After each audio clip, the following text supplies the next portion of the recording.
inihain niya po yung kanyang resignation. What can you say about the timing as well as ano pong mangyayari sa ethics complaint against him? Actually, hinihintay ko namin hanggang 12 midnight.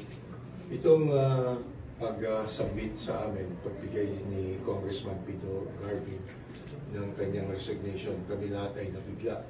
Sapagkat ang usapan nga, kausap natin yung chair ng ethics, na by tomorrow ay address na ng kanyang committee. At ang next step namin ay sana i-suspend namin si Congressman Saldico. At kung hindi pa rin siya makikipag-cooperate hanggang umabot na ma-expelled.